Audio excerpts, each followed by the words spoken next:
welcome to the Night of 1,000 Stars. We start our program with a musical prelude from the Intonations. They're the chorus of the Simsbury Senior Center, directed by Greg Babbel. We have some guests also from the University of Hartford, Hart School of Music. Ladies and gentlemen, the Intonations.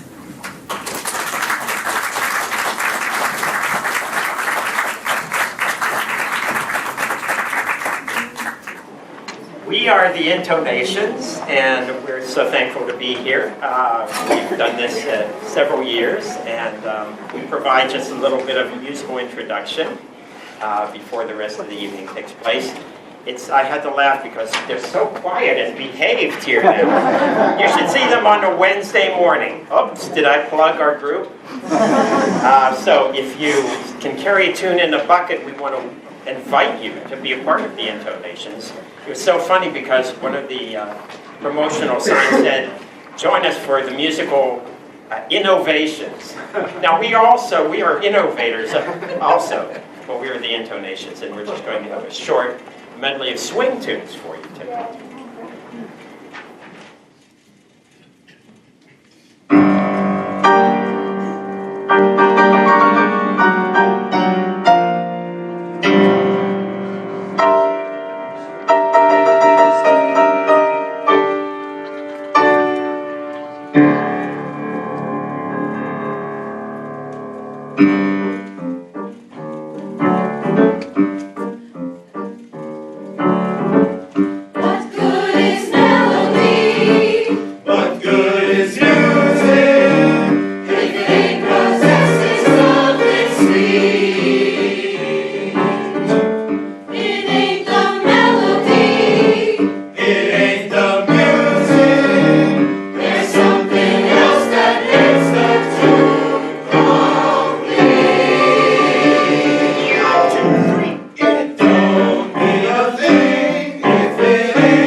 When I'm in the mood.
again, the intonations. Wasn't it great?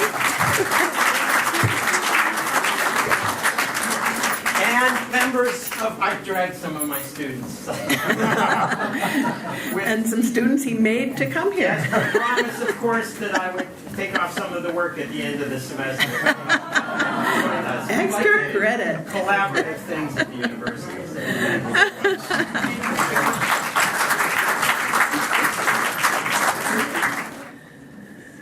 We're all here to celebrate reading and creativity in our wonderful library. We're going to start off with Kristen Benedict. Kristen hails from Avon, but now lives in Weetog, so she's legal. She graduated from SUNY Purchase with a degree in cinema studies and was head of her class at the Connecticut School of Broadcasting. The president of CSB recommended her to the Simsbury Community Television Station, where she's been the operations assistant for 3 years. She's in large part responsible for the content of the programs on SCTV, as she does most of the editing. She's an excellent seamstress, baker, and part-time superhero. Her cat, Lady Catherine DePer, is not to be trifled with, much like Kristen. She has the cutest niece in the whole world, and I've seen photographic proof of that. Kristen asked her friends to help write this bio, and they came up with the superhero part. She reminds me of my best friend Betsy, who says, "Lord, grant me the strength to accept the things I cannot change, the courage to change the things I can, and the friends to post my bail when I finally snap." Kristen.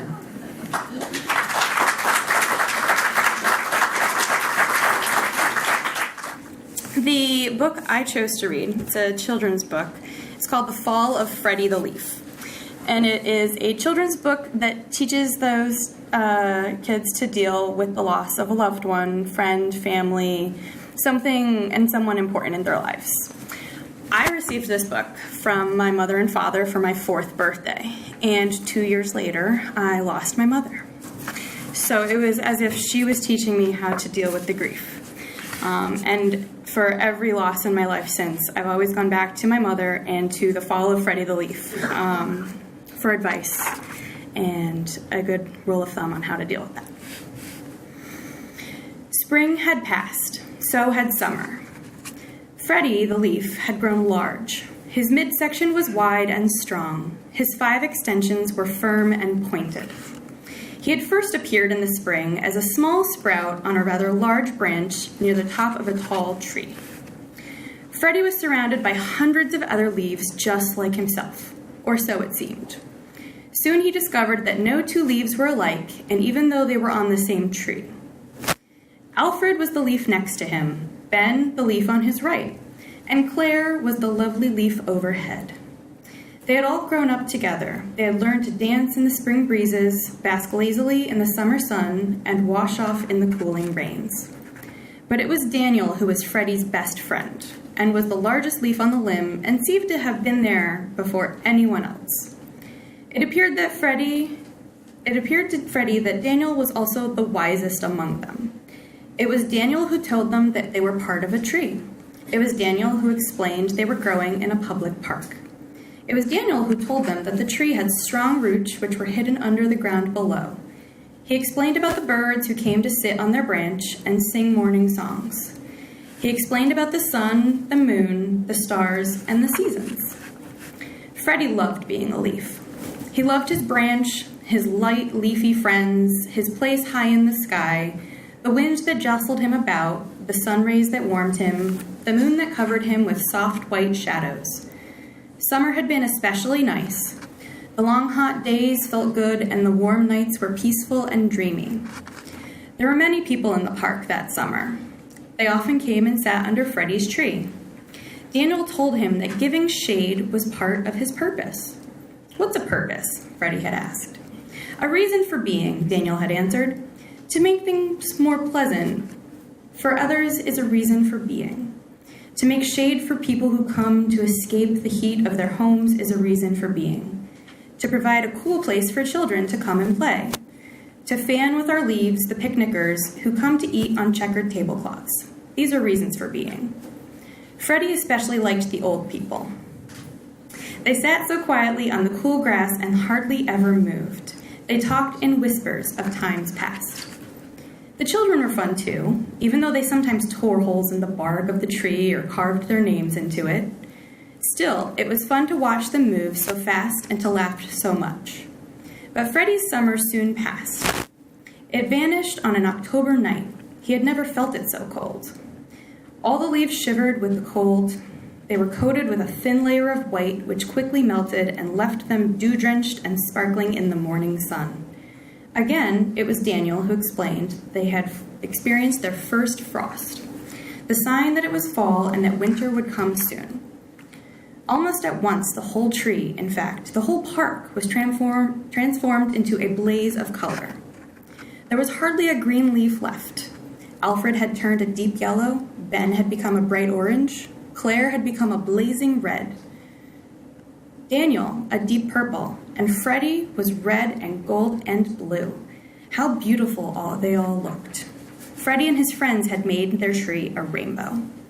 Why did we turn different colors, Freddie asked, when we're on the same tree?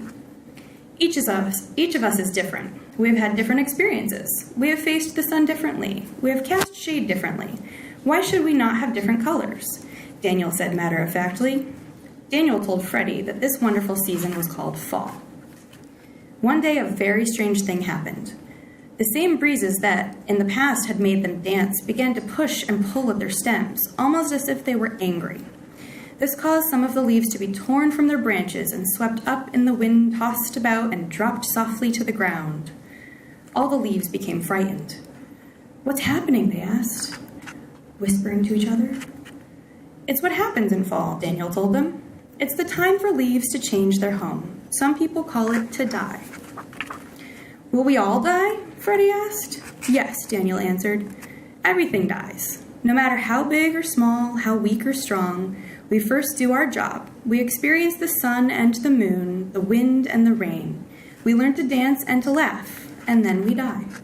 "I won't die," said Freddie with determination. "Will you, Daniel?" "Yes," answered Daniel. "When it's my time." "When is that?" asked Freddie. "No one knows for sure," Daniel responded. Freddie noticed that the other leaves continued to fall. He thought, it must be their time. He saw that some of the leaves lashed back at the wind before they fell. Others simply let go and dropped quietly. Soon the tree was almost bare. "I'm afraid to die," Freddie told Daniel. "I don't know what's down there." "We all fear what we don't know. Freddie, it's natural," Daniel reassured him. "Yet you were not afraid when spring became summer. You were not afraid when summer became fall. They were natural changes. Why should you be afraid of the season of death?" "Does the tree die too?" Freddie asked. "Someday. But there is something stronger than the tree. It is life. That lasts forever, and we are all a part of life. Where will we go when we die? No one knows for sure. That's the great mystery. Will we return in the spring? We may not, but life will." "Then what has been the reason for all of this?" Freddie continued to question. "Why were we here at all if we only have to fall and die?" Daniel answered in his matter-of-fact way. "It's been about the sun and the moon. It's been about the happy times together. It's been about the shade and the old people and the children. It's been about colors in fall. It's been about seasons. Isn't that enough?" That afternoon, in the golden light of dusk, Daniel let go. He fell effortlessly. He seemed to smile peacefully as he fell. Goodbye for now, Freddie," he said. Then Freddie was alone, the only leaf left on his branch. The first snow fell the following morning. It was soft, white, and gentle, but it was bitter cold. There was hardly any sun that day, and the day was very short. Freddie found himself losing his color, becoming brittle. It was constantly cold, and the snow weighed heavy upon him.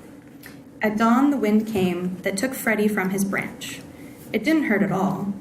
He felt himself float quietly, gently, and softly downward. As he fell, he saw the whole tree for the first time. How strong and firm it was. He was sure that it would live for a long time, and he knew that he had been a part of its life and that made him proud. Freddie landed on a clump of snow. It somehow felt soft and even warm. In this new position, he was more comfortable than he had ever been. He closed his eyes and fell asleep.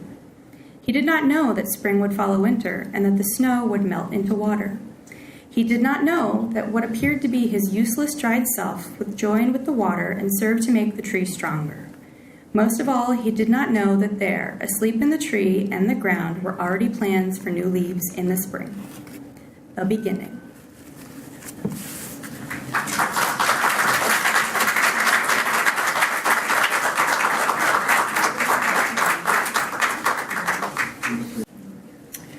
Hard to believe, but this is our 20th night of 1,000 stars. A lot can change in 20 years, and it got me thinking about things that I grew up with that are completely unknown to kids today.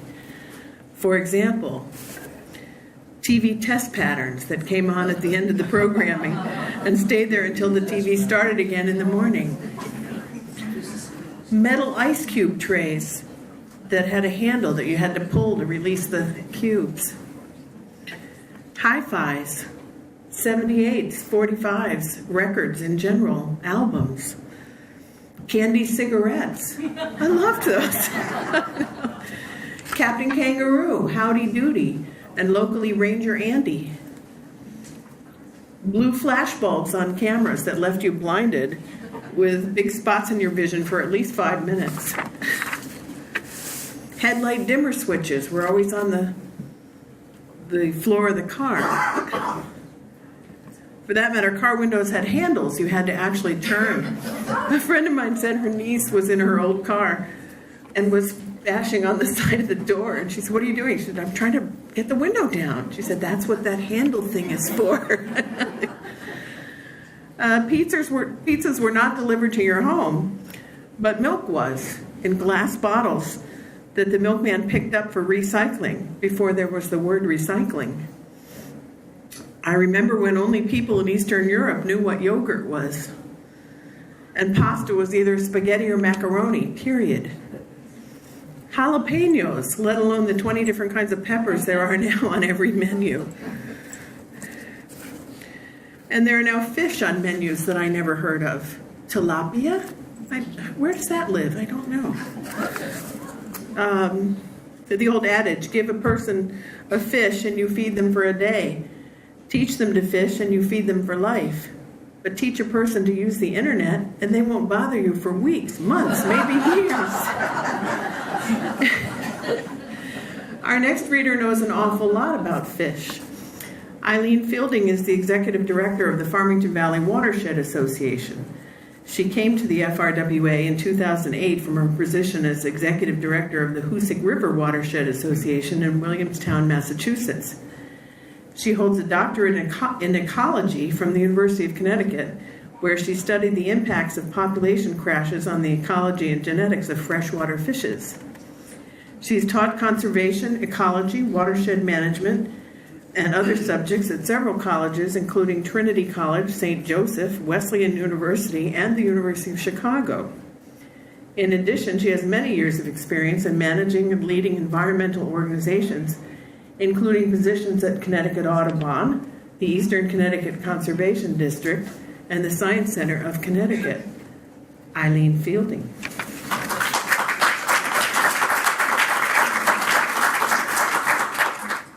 Thank you. Actually, I wish I had had my friends write a bio. It would have been much more fun. Well, you can probably guess that I would like to read something about rivers, because rivers just have something about them. Despite all of that academic blah, blah, blah, the reason we all really love rivers is because there's something magical about them. They do something for everybody. And that's really what I wanted to focus on this evening. And one of my favorite expressions of why people gravitate to rivers to refresh their spirits, to feed their souls, is by the Chinese writer Li Po, about whom I know nothing. But there's a great little quote that I really enjoy. So to start off, here's Li Po. Since water still flows, though we cut it with swords, and sorrow returns though we drown it with wine, since the world can in no way answer to our craving, I will loosen my hair tomorrow and take to a fishing boat. So with that, I got the idea that it would be kind of fun tonight to just take you through a day by the side of a river or stream with several short selections. So we're going to start before daybreak with someone going fishing. And this is the poem The Fisher by Lyle Glazier. At 4:30, mornings in June, he met the sliding, whispery sound of 4 Mile Brook, and liked the tune, and liked the log road, morning hushed. His bare feet liked the dew-soaked ground. At 10:30, he was headed for home, having tried his last hole for luck. The heat and noise of the day had come, but his bones were cool with the brookside shade, and his ears kept the whirlpool's silvery suck. So that's the morning by the river. Now this next piece isn't really about rivers, but it always reminds me of rivers. It's a celebration of the sounds of trees. And whenever I read it, especially out loud, it reminds me of just lazing on a riverbank somewhere on a quiet afternoon, just listening to the sound of the water and listening to the sound of the trees. And a lot of the trees mentioned here are the trees that you'd find on a stream bank. So here's Counting Out Rhyme, and it's by Edna St. Vincent Millay. Now you're on a stream bank. Silver bark of beech, and sallow bark of yellow birch and yellow twig of willow. Stripe of green in moosewood maple, color seen in leaf of apple, bark of popple. Wood of popple, pale as moonbeam, wood of oak for yoke and barn beam, wood of hornbeam. Silver bark of beech, and hollow stem of elder, tall and yellow, twig of willow. Kind of want to hang out on that stream bank for a while. But now the afternoon is waning away. We're getting towards sunset. We're going to start fishing again.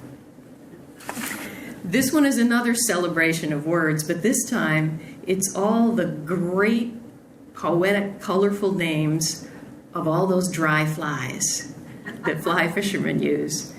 So here we go with Angler's Choice. These he cast where the pool lay still under a lichened ledge. Silver Doctor, Olive Quill, Ibis, Lady Beaver Kill, and a dark blue sedge. These he chose for the stony flat spanned by the covered bridge.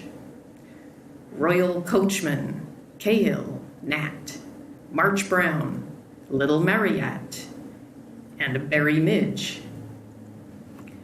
These he tried in the fading light, down by the alder thicket. Yellow Sally, Sandy Mite, Wakeham's Fancy, Cocky Knight, and a real live cricket.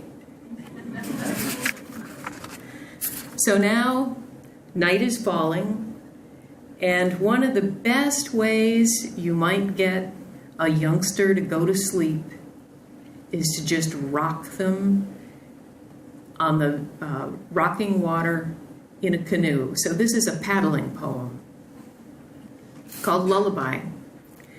And it's supposed to be my last piece. Actually, I cheated. It's my second to last. But here's Lullaby by Robert Hillier. The long canoe toward the shadowy shore. 1, 2, 3, 4. The paddle dips, turns in the wake, pauses, then forward again. Water drips from the blade to the lake. Nothing but that. No sound of wings. The owl and bat are velvet things. No wind awakes. No fishes leap. No rabbits creep among the brakes. The long canoe at the shadowy shore. 1, 2, 3, 4. A murmur now under the prow where rushes bow to let us through. 1, 2, upon the shore. 3, 4, upon the lake. No one's awake. No one's awake. 1, 2, no one. Not even you. So now the kids are in bed, and you can settle down to the very, very end of the day, still out there by the river. This last piece I really like because it's a reminder of the whole landscape that gathers the rain that fills the river. This is just a very short excerpt from an essay called Rain and the Rhinoceros by Thomas Merton. What a thing it is to sit absolutely alone in the forest at night, cherished by this wonderful, unintelligible, perfectly innocent speech, the most comforting speech in the world, the talk that rain makes by itself all over the ridges, and the talk of the watercourses everywhere in the hollows. Nobody started it. Nobody is going to stop it. It will talk as long as it wants, this rain. As long as it talks, I am going to listen. End of day.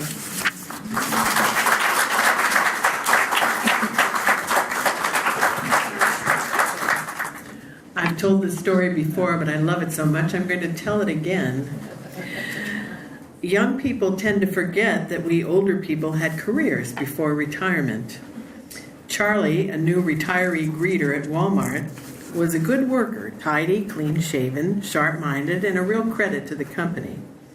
Customers loved to chat with him, but he was routinely 5 or 10 minutes late to work.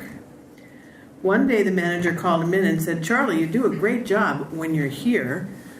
I know this is just a retirement pastime for you, but it bothers me that you're late so often." Charlie said, "I know, boss, and I apologize. I understand your concern, and I'll do better." The manager went on to comment, "I know you're retired from the military. What did they say when you showed up late in the morning?" Charlie chuckled quietly and said with a grin, "Well, usually they saluted and said, 'Good morning, Admiral. Can I get you some coffee, sir?'"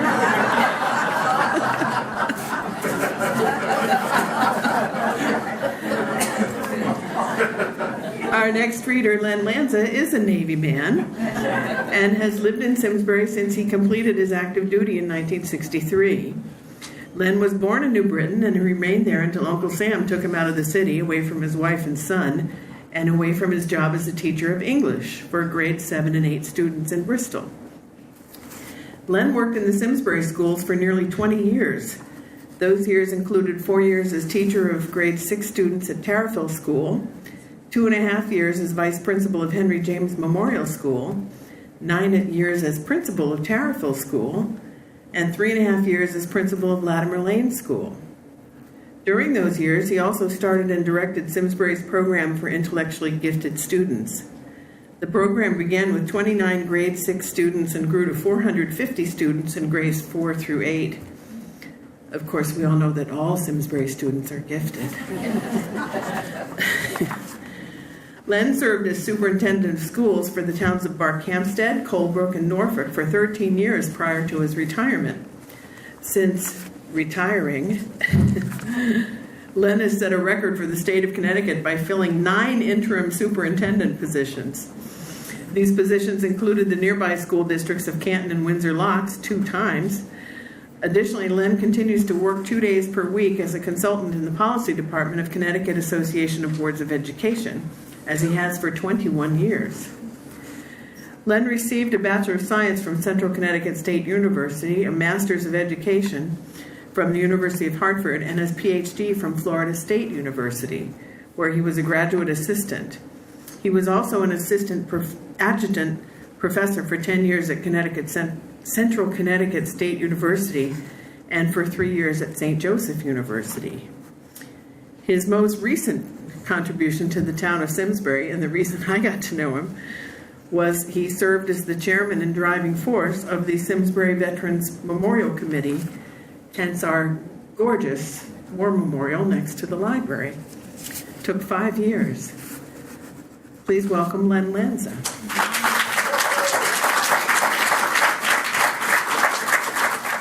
A couple of words to piggyback on what Nancy said about the program for the gifted. All children in Simsbury are gifted. It was ironic that whenever we had meetings as an elementary school principal to address problems that any students were having in school, it was always the mothers who came. As soon as I started that program for the gifted, every father in town was at every meeting. 450 kids, 450 fathers would show up. Because, of course, it was because of the father that the child was gifted. Let me begin by making a confession, a regret, confessing a regret. About a month ago, I considered, I'm reading Casey at the Bat tonight. About a month ago, I considered doing it in uniform, baseball uniform.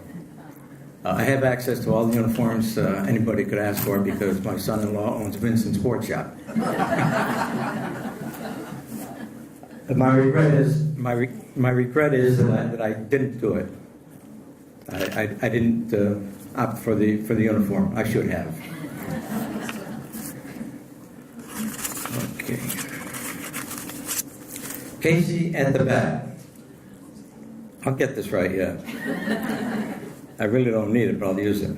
Casey at the Bat, a ballad of the Republic sung in the year 1888. That's the official title. It's a baseball poem written by Ernest Thayer in 1888. It has become one of the best-known poems in American literature.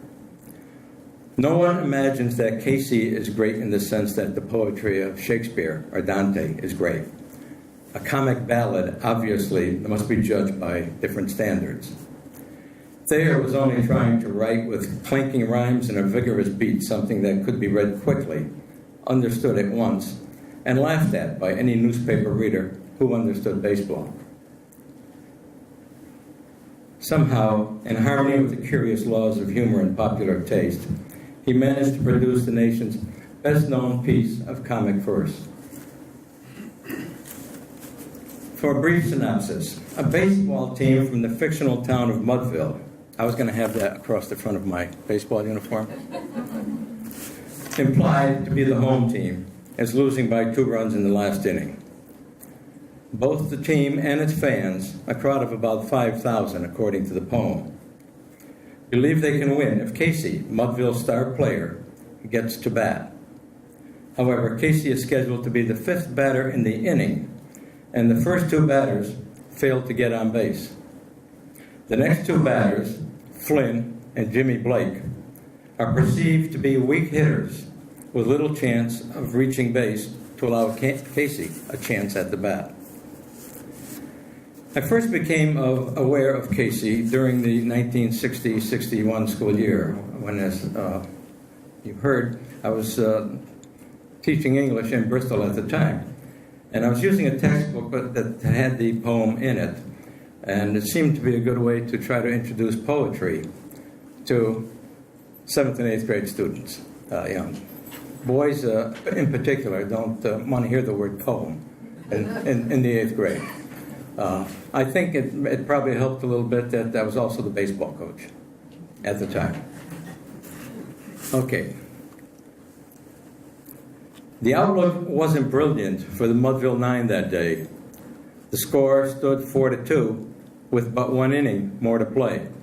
And then when Cooney died at first and Barrows did the same, a sickly silence fell upon the patrons of the game. A straggling few got up to go in deep despair.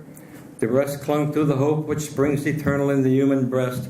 They thought if only Casey could get but a whack at that, they'd put up even money now with Casey at the bat.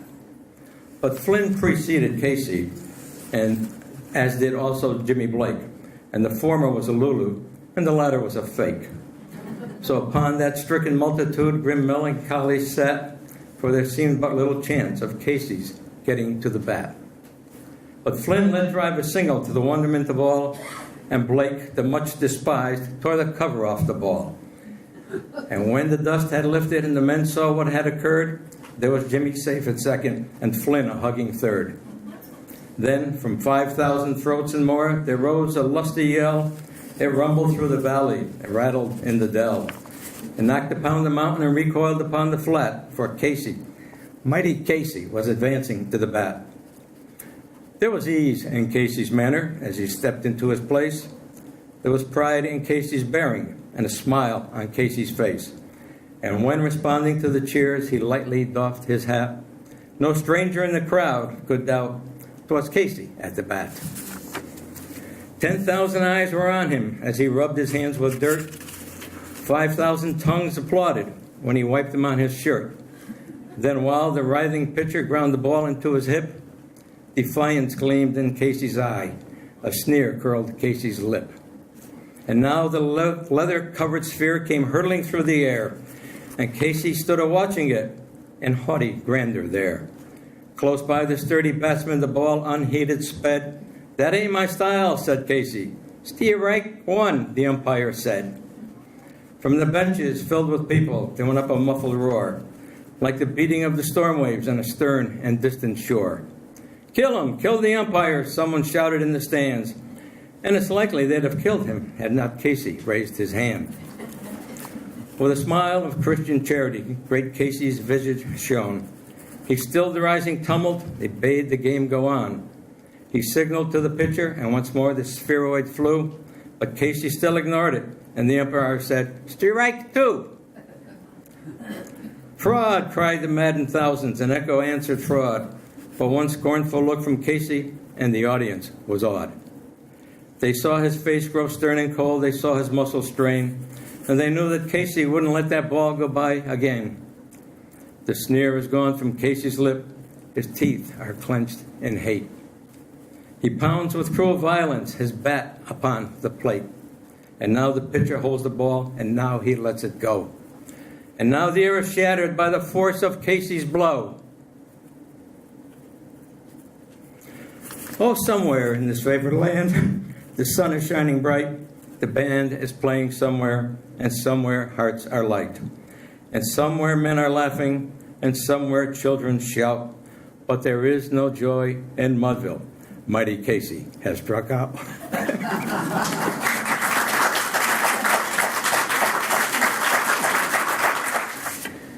The business world is going through many changes due to technological innovations. Kids in the future may never see a retail store due to e-commerce. I have friends that only shop online, but I like the personal touch. Recently, I was at the customer service desk returning a pair of jeans that are too tight. "Was there anything wrong with them?" the clerk asked. "Yes," I said, "they hurt my feelings." "I will chastise them immediately," said the clerk, thus earning my loyalty forever. I have gotten heavier as I've gotten older, and a lot of us do, because there's a lot more information in my head these days. That's my story, and I'm sticking to it.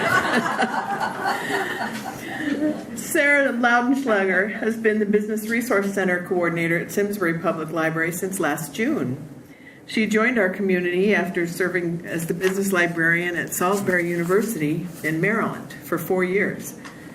Sarah has been a library and book lover her whole life. While earning her undergraduate degree in elementary education, she was most excited about developing her own classroom library. Any children she has in the future will have a stellar collection. A degree in library science naturally followed. Master of Library and Information Science, University of Pittsburgh. Sarah was first exposed to business librarianship through an internship at the business branch of the Carnegie Library in Pittsburgh, where she began to realize her passions for connecting people with information. She particularly enjoys scenarios that involve helping to connect people's creativity, enthusiasm, and skills with real-world scenarios like starting small businesses that impact the environment and the economy. Sarah.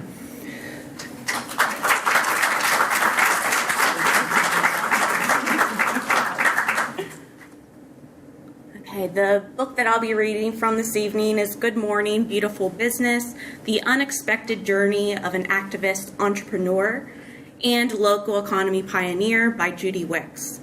I first heard of this book or stumbled upon it almost a year ago exactly.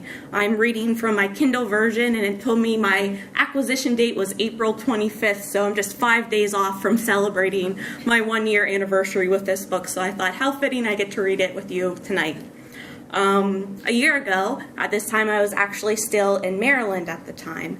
I had just finished reading a book, No Impact Man by Colin Beavan, and it's a book about a man who committed to a project of going off-grid for a year and creating as minimal impact on the environment as possible. Think no power, no electricity, no plastic, among other things, and then he wrote a book about it. So when I'm done reading a book, what I do is I upload them to Goodreads, an online website where I manage a list of books that I read or that I want to read.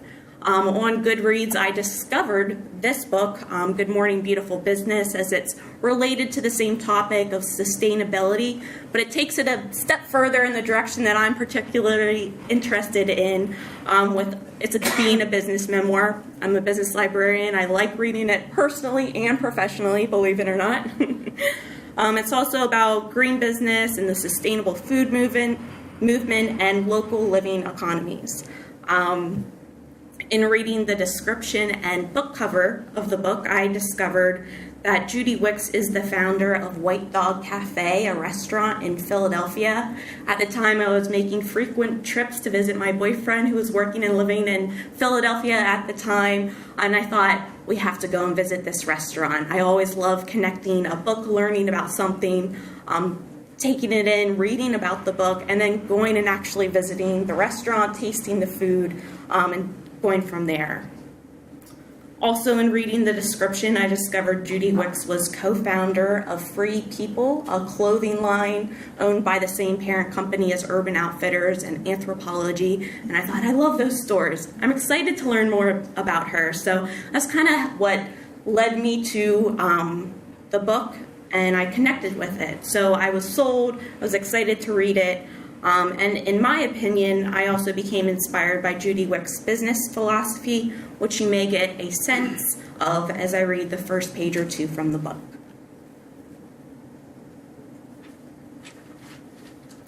It was 1983 when I first opened the doors to the White Dog Cafe on Philadelphia's Sansom Street, then a collection of somewhat run-down row houses that had just been saved from demolition by its residents, including me. From the first time I saw the street, some 10 years earlier, it had captured my imagination. Its lively sidewalks and graceful, if neglected, buildings invited me.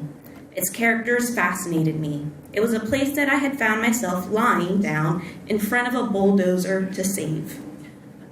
Yet even as I lay on the pavement and wondered just how close the huge earth-moving machine would come, I hadn't remotely suspected that Sansom Street would become the epicenter of my life, or that the act of saving our community from destruction to make way for a mall of chain stores would become a lifelong passion. I would have been surprised as anyone as to learn that I would someday start a restaurant there and raise my family in a home above it. And I would have been even more surprised to learn that the restaurant would gain international acclaim as a socially responsible business, serving farm-fresh local food, take me to political hotspots around the world, and play a powerful role in building what has come to be known as the local living economy movement. Even by the time I was adjusting the blue and white checkered curtains and welcoming my first customer, I felt more or less like an accidental restaurateur. As a girl, I had vowed never to cook. As a young college grad, I had eschewed the concept of profit, but I was absorbed by the challenge of creating an outstanding restaurant on the block that I helped to save, and I was intrigued at the prospect that it could be used as a meeting place for the community and a vehicle for good works. Perhaps that's why several years after I opened my restaurant, I hung a sign in my bedroom closet in my home above the White Dog Cafe, right where I would see it each morning. Good morning, beautiful business. It read, "Reminded me daily of just how beautiful business can be when we put our creativity, care, and energy into producing a product or service that our community needs." I was just beginning my journey. I didn't know then what I do now, that when you connect head and heart in business, you can transform not just business as usual, but the economy in general. You can find a way to make economic exchange one of the most satisfying, meaningful, and loving of human interactions. The sign would stay there for the next 15 years and would often make me think of my own business and how the farmers were already out in the fields harvesting fresh organic fruits and vegetables to bring into the restaurant each day. I would think of Judy Dornstrike picking rose geraniums at Branch Creek Farm and how she once told me that when she picked it, she would imagine our pastry chef, James Barrett, making rose geranium pound cake for our dessert menu. I would think of the farm animals out in the pastures, pigs, cows, goats, chickens, enjoying each other's company in the warm morning sun and fresh air. And I would think of Dougie Newbold, the goat herder, who claimed that when she kissed her goat's ears, it made their cheese better. And I'm sure that's true. I would think of our bakers coming in early in the morning to put bread and pastries into the oven for our customers to enjoy that day, and of our property manager, Long Pham, who for over 20 years arrived early before daybreak to make repairs and oversee cleaning before our guests arrive. And I would remember the Zapatistas down in Chiapas, Mexico, growing the organic coffee beans for my morning cup. Business, I learned, is about relationships. Money is simply a tool. What matters most are the relationships with everyone we buy from, sell to, and work with, and our relationship with the earth itself. My business was the way I expressed my love of life, and that's what made it a thing of beauty.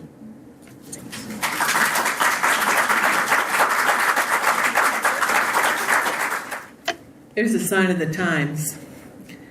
A math teacher saw that little Johnny wasn't paying attention in class, so she called on him and said, "Johnny, quick, what are 3 and 4 and 6 and 8? Johnny quickly replied, "CBS, NBC, Fox, and ABC. Another sign of the times. Paul Newman founded the Hole in the Wall Camp for seriously ill children, and it's funded by his very successful food products. One day he stopped by the camp to have lunch with the kids. A counselor at a nearby table figured that the children wouldn't know that he was a famous movie star. She said, "That's the man who made this camp possible. Maybe you've seen his picture on his salad dressing bottle." Blank stares from the kids. "Well, you've probably seen his face on the lemonade cartons." An 8-year-old girl perked up and said, "How long was he missing?" Stephanie Prado is our newest head of children's services. She came to us from the Fayetteville Free Library in Fayetteville, New York. She holds a Bachelor of Arts degree from Sweetbriar College and a master's degree in Library and Information Science from Syracuse University. She believes in a shared community-driven vision of the future and is committed to providing children with tools, opportunities, and experiences that will enable them to be self-motivated, lifelong learners. A noble goal. Stephanie Prado.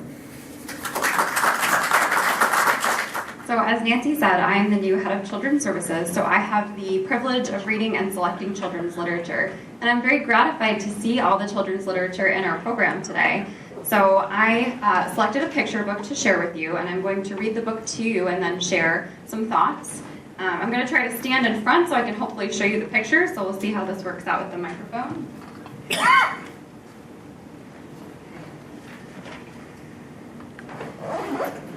It's called What Do You Do with an Idea? And I've used a trick from Storytime to kind of paperclip some of the pages together to shorten it to more of an excerpt length. So, one day I had an idea. Where did it come from? Why is it here? I wondered, what do you do with an idea? At first, I didn't think much of it. It seemed kind of strange and fragile. I didn't know what to do with it, so I just walked away from it. I acted like it didn't belong to me.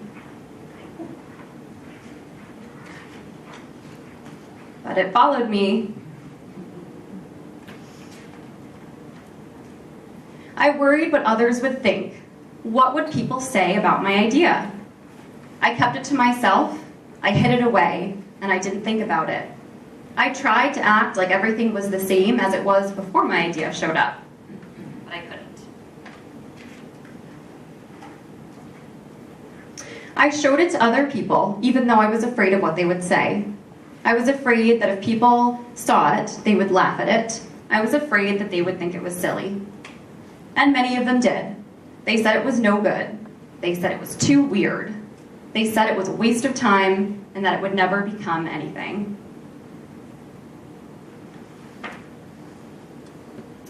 I liked being with my idea. It made me feel more alive, like I could do anything. It encouraged me to think big and then to think bigger. It shared its secrets with me. It showed me how to walk on my hands because it said, it's good to have the ability to see things differently.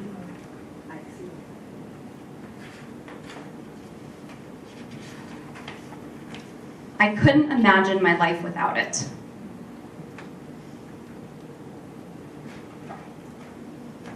Then one day, something amazing happened. My idea changed right before my very eyes. It spread its wings, took flight, and burst into the sky.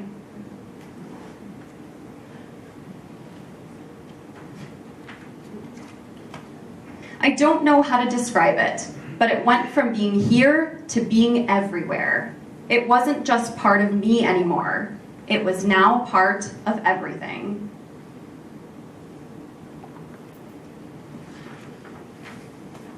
And then I realized what you do with an idea. You change the world.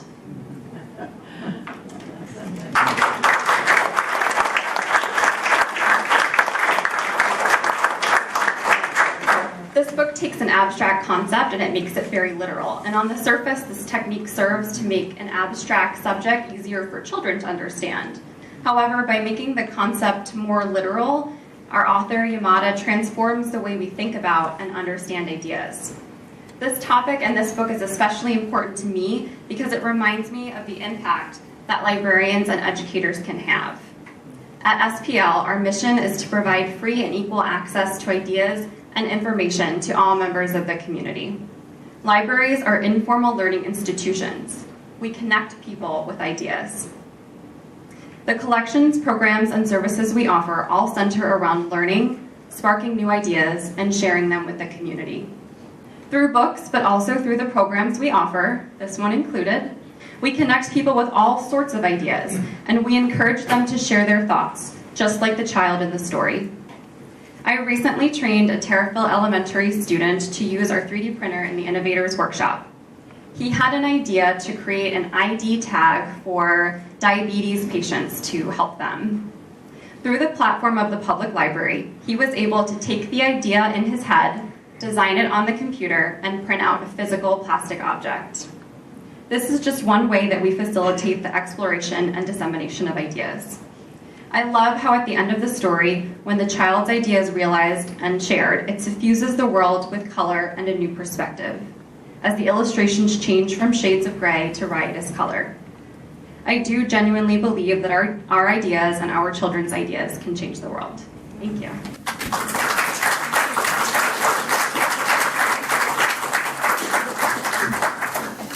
Yay, libraries!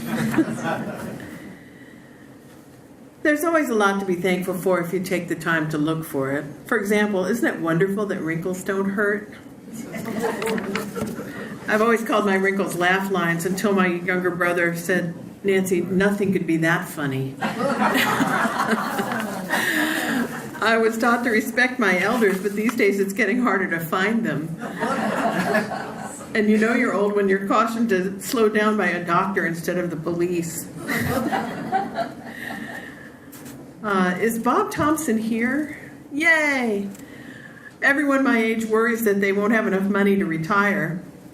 Did you ever notice that when you put the words the IRS together, it spells theirs? It does, look. Robert S. Thompson is the president and principal consultant at Sage Financial Design, a registered investment advisory firm in Simsbury, and also one of our first business friends of the library. He is also president of the College Funding Strategies, Inc., an educational financing informational services firm. He has a bachelor's degree in political science and a Juris Doctorate from Ohio Northern University. He was subsequently associated with the law firm of Hoppy, Day and Ford in Warren, Ohio. A frequent guest speaker for financial and charitable organizations across the country, Mr. Thompson serves on the board of directors of the Financial Planning Association, Connecticut Valley. He's a member of the National Committee on Planned Giving, the Planned Giving Group of Connecticut, and a member of the board of directors of the National Association of Philanthropic Planners. A founding member of the National Advisors Trust Holding Company, Mr. Thompson serves on the board of directors for National Advisors Trust Company, FSB. A nationally recognized expert on the topic of college funding, Mr. Thompson has consulted for states, banks, and corporations on developing successful college funding strategies. He advises financial planners nationwide on this topic. He's been a guest on radio and TV programs and has offered informational seminars to parents and grandparents for over 25 years. Mr. Robert Thompson.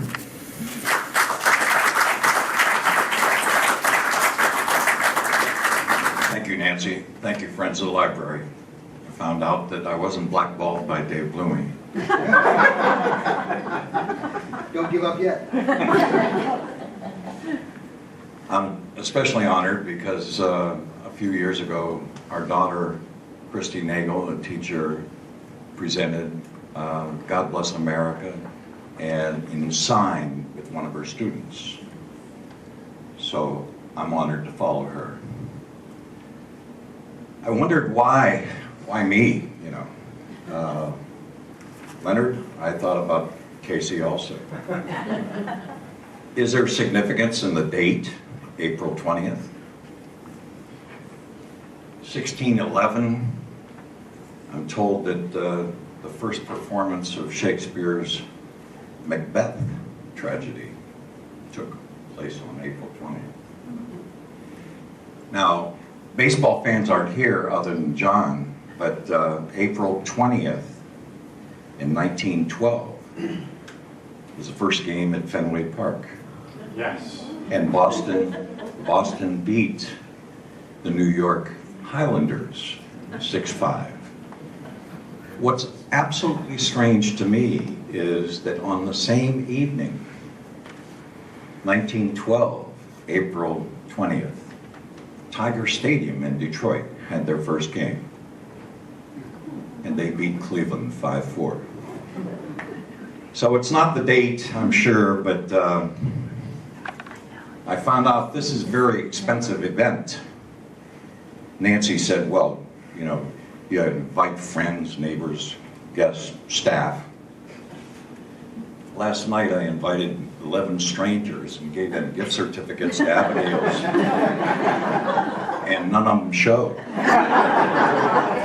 So I could have saved a lot of money because I know after 20 years, the real reason to have audience is cupcakes.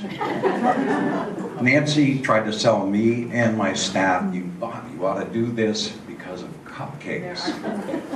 Right, Nancy? There are cupcakes. So, the guidelines. The guidelines you've heard by all of the presenters. Nancy said, 2 minutes, self, tell how and why and what your reading is, and then 3 minutes of reading. I have a big handicap. People that have known me know that I can't read a presentation. And I've never said anything in 5 minutes or left, right, Dave? That's correct. At 2 o'clock in the morning in Utah, he can tell you that. I thought about subjects, you know. That's difficult too because reading in a library, what do you read? One of the 4 that I took was Casey. And not Casey at the bat, but the significance to me was it's 1888, as you mentioned. What else? The Gettysburg Address?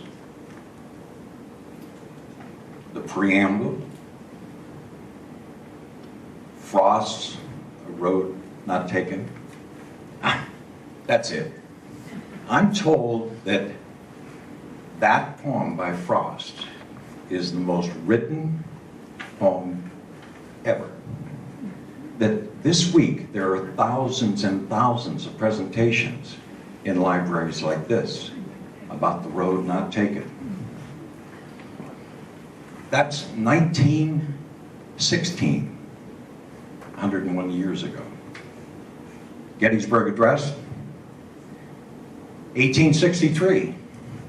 The preamble, 1787. What is it about words that we can go back 100 years or 200 years? What is it that flows from the rivers or what have you? What power is in words? Is it one word? I, you, me, we, them, Bill, life, love? Is it two words? Know thyself, Socrates. Control thyself, Cicero. Give yourself, Jesus. Powerful words. 50 years ago, I've been enthralled with words and the power of words. I was 6 years old then. Laugh, Bloomy, laugh.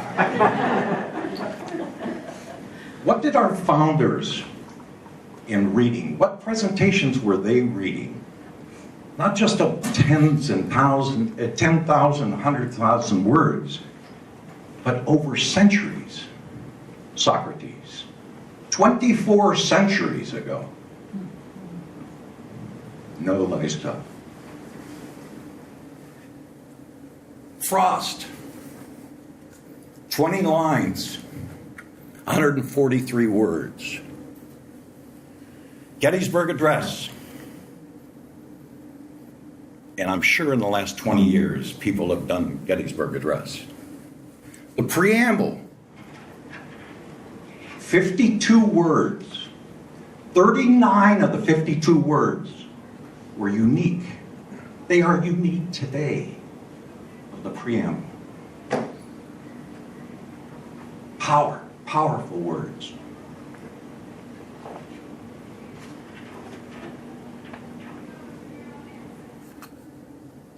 Frost, words, Mr. Miller.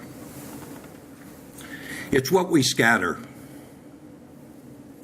Years ago, I was at a corner grocery store in a small town buying some early potatoes.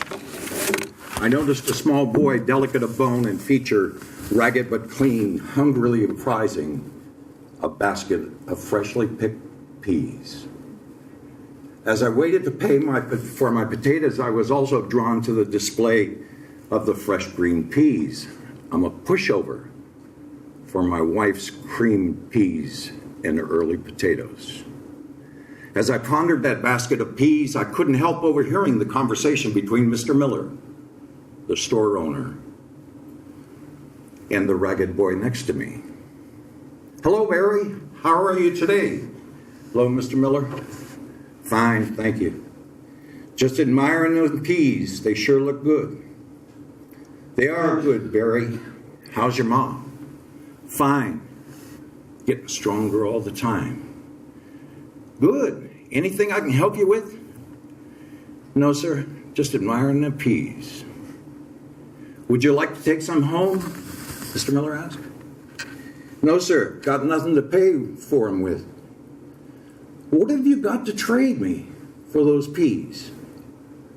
All I got is my prize marble here. Is that right? Let me see it, Barry. Here it is. It's a dandy. Sure is. I can see that. The only thing is, this one's blue. And I sort of go for red. Do you have a red one like this at home? The store owner asked. Not exactly, but almost. I'll tell you what, Barry. You take this sack of peas, take them home, and the next time you're by this way, Let me look at that red marble. Sure will, Mr. Miller. Mrs. Miller, who had been standing nearby, came to help me. With a smile, she said, there are 2 other boys, just like Barry, in this community. All 3 are in very poor circumstances. Jim just loves to bargain with them. Peas, apples, tomatoes, that stuff. When they come back with their red marble, and they always do, Jim decides he doesn't like red after all. So he asks them a green, orange, or a puree on their next trip back. I left the store smiling to myself, impressed with this man. That was years ago. But I've never forgotten the story of this man or the boys or the bartering for marbles. I had occasion recently to return to that town, to visit some old friends and learn that Mr. Miller had just died. Visitation hours were that evening, and knowing my friends wanted to go, I agreed to accompany them. Upon arrival at the funeral home, we fell in a long line to meet the relatives of the deceased to offer whatever comfort we could. Ahead of us in line were 3 young men, one in an army uniform, and the other 2 in white shirt, coat, and tie. Very professional looking. They approached Mrs. Miller, standing by the casket, smiling.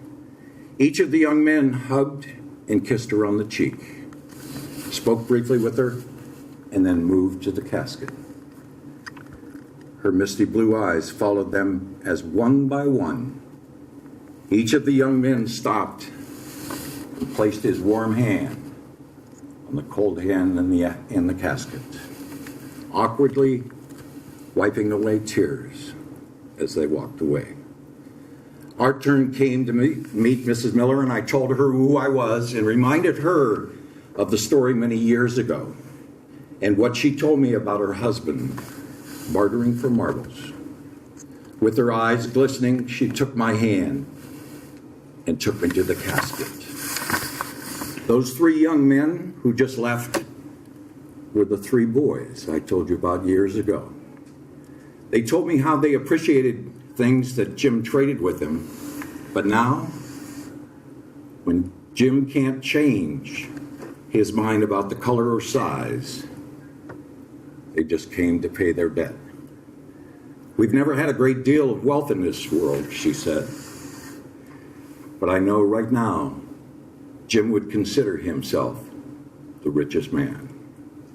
With loving gentleness, she lifted the lifeless fingers of her deceased husband, resting underneath his hand with 3 beautiful red marbles.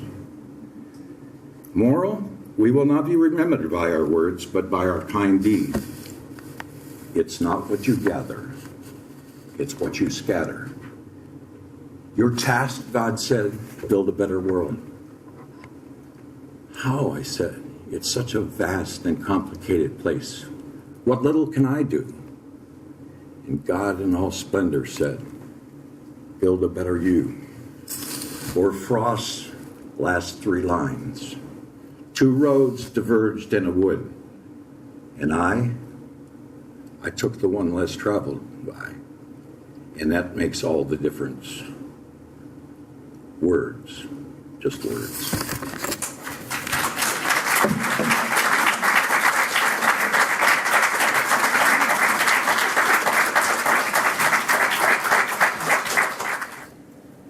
I am missing a page in my script. I'm very sorry, Bill Seelig. But everybody knows Bill Seelig anyway.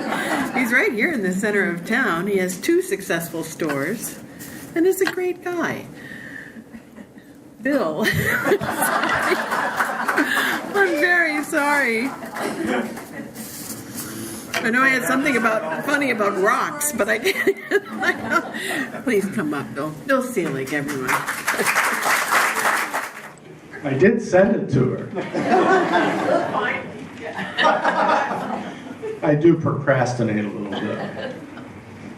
Well, I wanted to read the beginning of The Jungle Book today, and I will read from it a little bit, but I'm having trouble with my eyes. I had to go to the ophthalmologist today, and so I don't want to have a stumbling time over the words. And mainly, I came today and picked The Jungle Book because of my 6th grade teacher. And so I'd like to talk a little bit about what my 6th grade teacher and experience was like. Miss Searle. Miss Searle was dedicated to her students.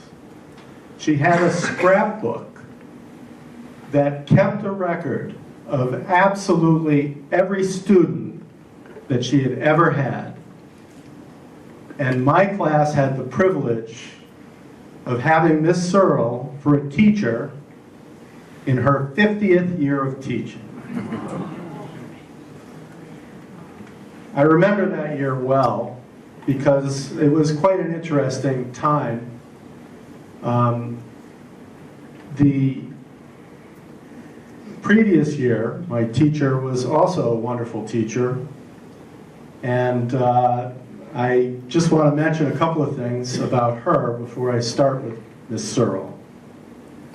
Because she used to teach, and it didn't matter who, what level, what any of the students were about in her class.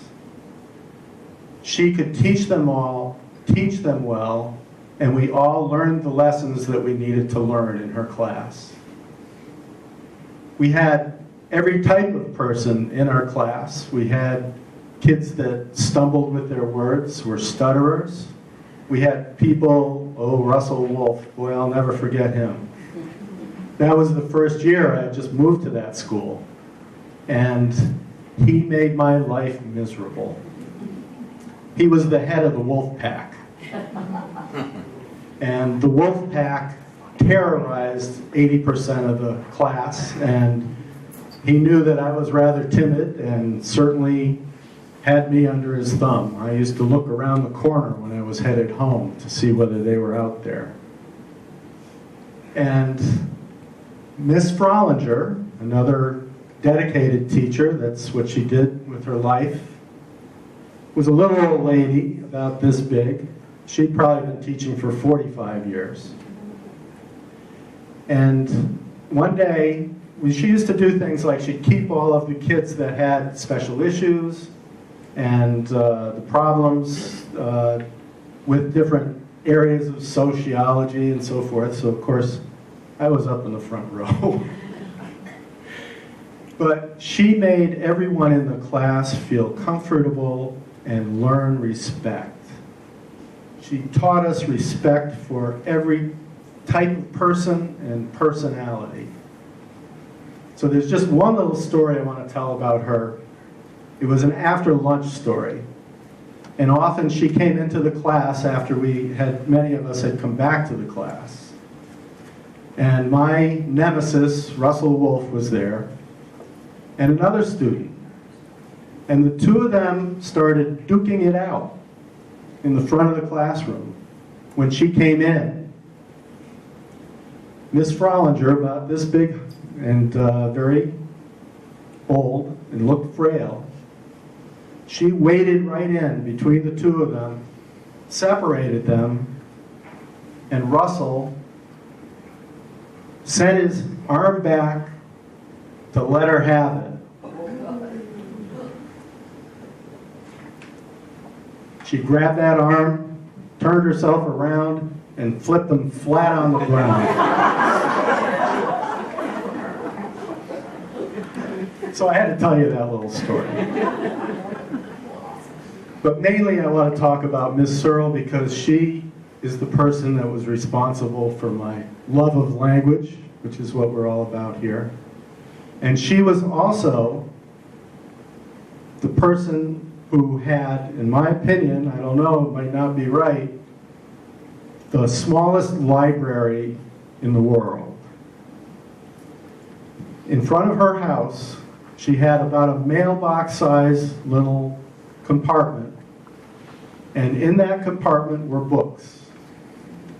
And you could come to her house at any time and take one of those books, and you could leave a book.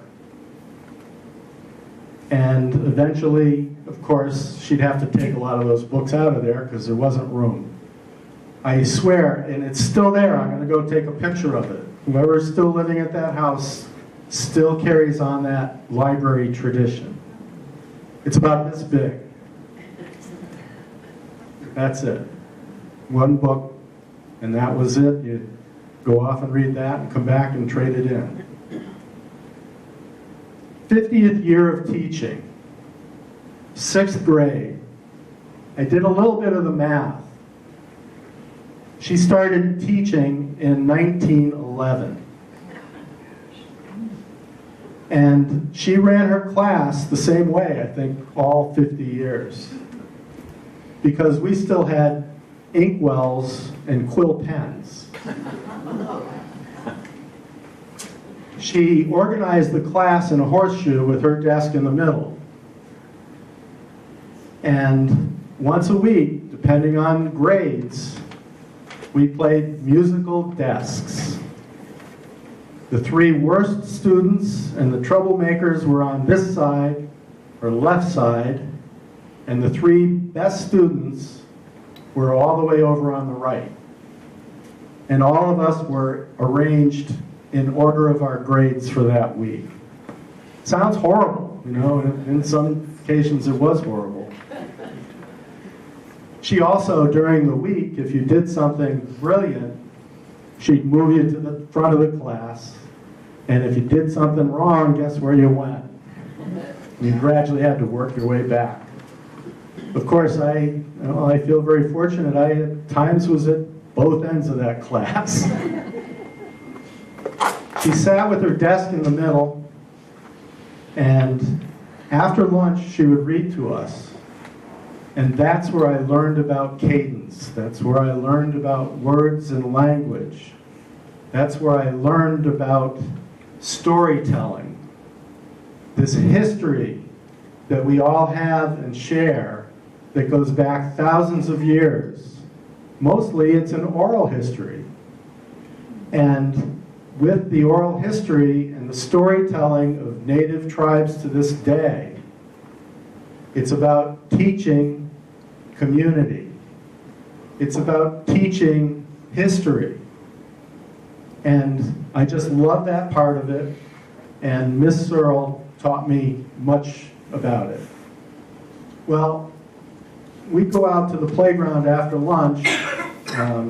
We'd learned a new game, which was pretty exciting from the Catholic school kids. And what that was is if you had a popsicle for lunch, this was a time when West Side Story had just come out. So what we learned from the Catholic kids, I'm Catholic too, was that if you took your popsicle stick and hid it in your pocket, went outside, and you rubbed it on the concrete, you could make a point. So we would divide into 2 teams, and we would go out and play with our little stilettos. That's an example of the type of energy that we all had. No one ever got hurt. That was, of course, not part of what we were interested in. I'd straightened things out with Russell by that point. So after lunch, when we went back to the classroom, and I'll keep it short, she would read to us to calm us down. And the Jungle Book was one of the books that she read to us. And that's why this was so special to me. And it was just a wonderful experience. I'll never forget her. And so I'll just read you the first poem. I think that Rudyard Kipling understood both the oral history of storytelling and just translated it into writing. And that's what I really love about him in the beginning of this, if I can see it. Now Ron the kite brings home the night that Mang the bat sets free. The herds are shut in byre and hut, for loose till dawn are we. This is the hour of pride and power, talon and tush and claw. Oh, hear the call, good hunting all, that keep the jungle law. Night Song of the Jungle. Thank you all.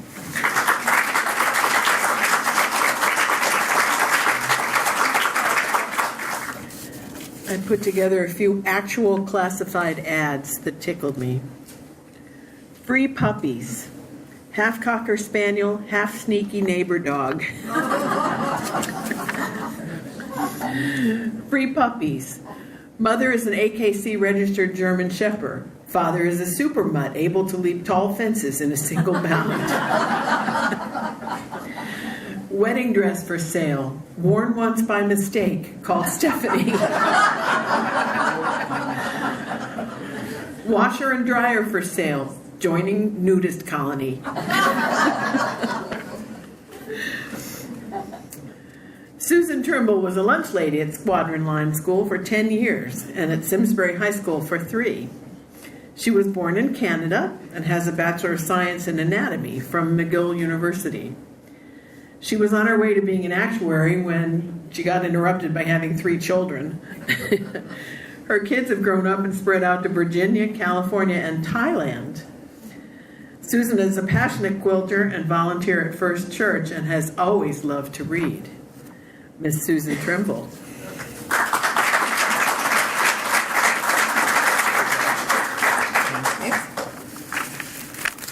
So I didn't prepare a lot about me. I have a children's book also, Alexander and the Terrible, Horrible, No Good, Very Bad Day by Judith Fjorst, because it helped a lot raising 3 kids that were rather close in age. And it can help adults too. I'll show you the first picture. I can't read and turn at the same time. This is Alexander. I went to sleep with gum in my mouth, and now there's gum in my hair. When I got out of bed this morning, I tripped on the skateboard, and by mistake, I dropped my sweater in the sink while the water was running, and I could tell it was going to be a terrible, horrible, no good, very bad day. At breakfast, Anthony found a Corvette Stingray car kit in his breakfast cereal box, and Nick found a junior undercover agent code ring in his breakfast cereal box. But in my breakfast cereal box, all I found was breakfast cereal. I think I'll move to Australia.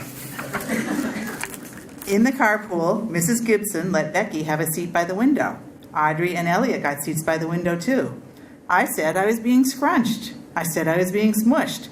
I said, if I don't get a seat by the window, I'm going to be car sick. No one even answered. I could tell it was going to be a terrible, horrible, no good, very bad day. At school, Mrs. Dickens liked Paul's picture of the sailboat better than my picture of the invisible castle. That would be me and Art. At singing time, she said I sang too loud. At counting time, she said I left out 16. Who needs 16? I could tell it was going to be a terrible, horrible, no good, very bad day. I could tell because Paul said I wasn't his best friend anymore. He said that Philip Parker was his best friend, and that Albert Moyo was his next best friend, and that I was only his 3rd best friend. I hope you sit on a tack, I said to Paul. I hope the next time you get a double-decker strawberry ice cream cone, the ice cream part falls off the cone part and lands in Australia. There were 2 cupcakes in Philip Parker's lunch bag, and Albert got a Hershey bar with almonds, and Paul's mother gave him a piece of jelly roll that had little coconut sprinkles on the top. Guess whose mother forgot to pack dessert? It was a terrible, horrible, no good, very bad day. That's what it was, because after school, my mom took us all to the dentist, and Dr. Fields found a cavity, just in me. Come back next week and I'll fix it, said Dr. Fields. Next week, I said, I'm going to Australia. On the way downstairs, the elevator door closed on my foot, and while we were waiting for my mom to go get the car, Anthony made me fall where it was muddy, and then when I started crying because of the mud, Nick said I was a crybaby, and while I was punching Nick for saying crybaby, my mom came back with a car and scolded me for being muddy and fighting. I am having a terrible, horrible, no good, very bad day, I told everybody. No one even answered. So then we went to the shoe store to buy some sneakers. Anthony chose white ones with blue stripes. Nick chose red ones with white stripes. I chose blue ones with red stripes, but then the shoe man said, "We're all sold out." They made me buy plain old white ones, but they can't make me wear them. When we picked up my dad at his office, he said I couldn't play with his copying machine, but I forgot. He also said to watch out for the books on his desk, and I was careful as could be, except for my elbow. He also said, don't fool around with his phone, but I think I called Australia. My dad said, please don't pick him up anymore. It was a terrible, horrible, no good, very bad day. There were lima beans for dinner, and I hate limas. There was kissing on TV, and I hate kissing.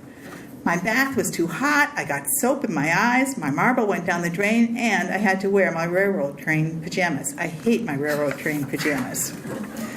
When I went to bed, Nick took back the pillow he said I could keep, and the Mickey Mouse nightlight burned out, and I bit my tongue. The cat wants to sleep with Anthony, not with me. It has been a terrible, horrible, no good, very bad day.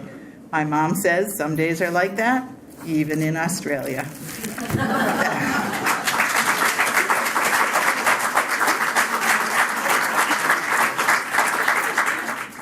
And God promised men that good and obedient wives would be found in all corners of the world. Then he made the earth round and laughed and laughed and laughed. I just love that. I'm going to leave you with a true but bizarre fact. For every person bitten by a shark every year, 25 are bitten by New Yorkers. That's our 20th Night of 1,000 Stars. Thank you for coming, and good night.